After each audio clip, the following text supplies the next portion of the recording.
आप देख रहे हैं देश news network, India number 1 network. भारतीयों इसको हटा दो। हाँ, चेहरा शौर्य मेरा नाम हुआ और शौर्य सेना के संरक्षक और संयोजक है। ये संगठन बनाए हुए विगत 1 साल गुजर चुका है और इसमें लगभग 40,000 लोग जुड़े हैं।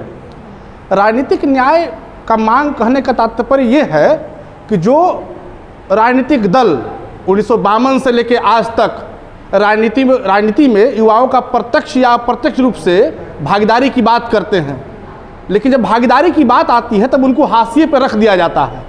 ये बहुत बड़ा सच है कि जब चुनाव होता है, चुनाव का माहौल होता है, एक अदद कार्यकर्ता के रूप में युवाओं को चुना जाता है, उस चुनावी माहौल में झोंक दिया जाता है और जब चुनाव खत्म हो जाता है उसको ठीक खाने में तेजपत्ता की तरह बाहर निकालकर हाशिए पर रख दिया जाता है।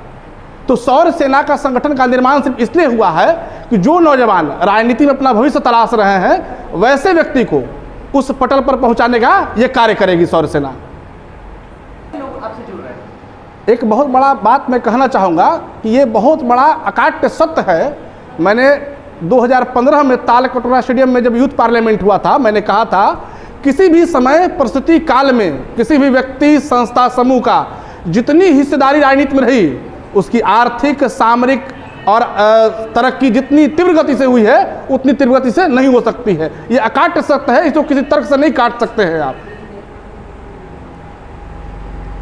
मेरा संगठन है ये और इसका अहम मुद्दा ये है कि राजनीति में जो नौजवान जो धनबल से बाहुबल से कमजोर है और उनको जगह नहीं मिल रहा है, उनको जगह दिलाना हमारा अहम मुद्दा हमारे संगठन का यही है। जो व्यक्ति राजनीति में अपना भविष्य तलाश रहा है, जो बहुत दिन से किसी न किसी राजनीतिक दल से जुड़ा हुआ है, हमारी सीधी मांग, जितनी भी पार्टियां हैं, सीधी मांग है कि नौजवानों को अब 50% लेना आप शुरू करें। 1952 में आम लोकसभा चुनाव हुआ था, तब युवाओं की संख्या जिसको 40 साल से आप कम मान लीजिए लगभग 27% था। 1952 के बाद हम ज़्यादा बुद्धिजीवी हुए, ज़्यादा योग्य बने और 2019 का चुनाव हुआ। क्या हुआ? हम घट के 7% पर आ गए और 7% में भी उसका 82% वो लोग हैं जो किसी ना किसी राजनीतिक परिवार से जुड़े हुए हैं या वैसे बहुसंख्यक लोग से जुड़े हुए हैं जो पहले से राजनीति में थे। तो हमारे दल का सिर्फ इतना ही कहना है, हमारे संगठन का सिर्फ इतना ही कहना है कि अब वैसे लोग जुड़े जो राजनीति में अपना भविष्य देख रहे थे। अब समय बदल गया है। आपकी जो संगठन है ये शौर्य सेना, हाँ, इसमें जब संगठन जब विस्तार होगा संगठन का, उसके बाद अगर आपको कोई पार्टी बोलती है कि हमारे साथ मर्ज करो, क्या करेंगे? वो उस समय देखा जाएगा, अभी उसकी बात हम न करें, वो भविष्य की बात है। अभी हम सिर्फ संगठन को मजबूत करने पर जोर दे रहे हैं। अधिक से अधिक लोग जुड़े जो राजनीति में अपना भविष्य देख रहे थे, इस पर हम जोर दे रहे हैं। तो अधिक से अधिक लोग जुड़ेंगे तो उनका फ्यूचर क्या होगा आपके संगठन से जुड़ने के कारण? ये व्यूअर जानना चाहेंगे। ये भी तो हो सकता है ना कि आगे हम खुद की अपनी पार्टी निर्माण कर लें, किसी और से जुड़ने के बजाय हम खुद की पार्टी बना लें, ये भी तो हो सकता है। क्या कहना चाहेंगे व्यूअर को हमारे माध्यम से?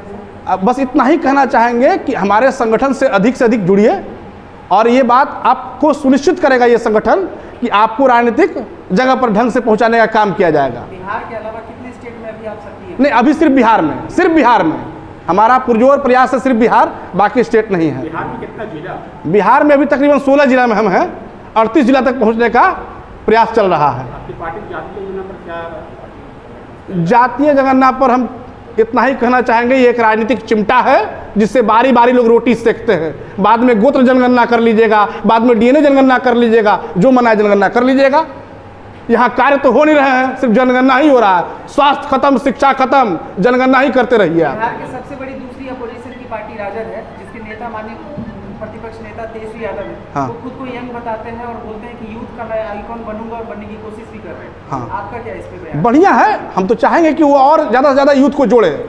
मेरा तो उनसे ही मांग है कि ज़्यादा से ज़्यादा वैसे नौजवान को जो शिक्षित है, योग्य है, दक्ष है, वैसे लोग को अपने संगठन से जोड़िए ताकि आपका संगठन और बेहतर हो सके, बिहार का बेहतर हो सके। वर्तमान में जितनी भी पार्टियां हैं, क्या यूथ को जगह उस तरीके से दे पा रही है जिस तरीके से? नहीं, बिल्कुल नहीं दे पा रही है। सिर्फ बातें हो रही है, दे कोई नहीं पा रहा है। मैंने भी आपको कहा ना कि आपके घर में आपकी माँ, बहन, बेटी जो भी होंगी, जब खाना बनाती होंगी तो पहले कढ़ाई रखती होंगी, फिर उसमें तेल, फिर उसमें फ़ौरन तेजपत्ता। वैसे चुनाव आता है, नौजवान को झोंक दिया जाता है। जब वो लजीज व्यंजन बनकर जब आता है टेबल पर तो तेजपत्ता को सबसे पहले निकाल कर फेंक दिया जाता है। वही हाल नौजवान का है सारे राजनीतिक दल में। एक दल में नहीं, सारे दल में। और मेरा ये प्रेस कॉन्फ्रेंस बुलाने का एक ही मकसद था कि सितंबर में हम लोग मिडर हाई स्कूल में उद्घोष रैली करेंगे, जहां से आह्वान करेंगे अब कि जो लोग दक्ष हैं, योग्य हैं, उनको आप पीछे रखे हुए हैं, अब उनको मुख्य धारा में लाइए राजनीति के। प्रशांत किशोर जी भी इसी तरह का कुछ फॉर्मूला अपना रहे हैं? प्रशांत किशोर जी को तो मैं ये कहना चाहूंगा कि आपको बिहार का लोग एक रोशनी के रूप में देख रहा है, आप भी जुड़िए, हम लोग जुड़े और बिहार को बेहतर बनाएं। हम उद्योग की बात करते रह गए, क्या हुआ उद्योग का? सिर्फ बातें होते रह गई, बिहार में कुछ हुआ नहीं है इम्प्लीमेंट।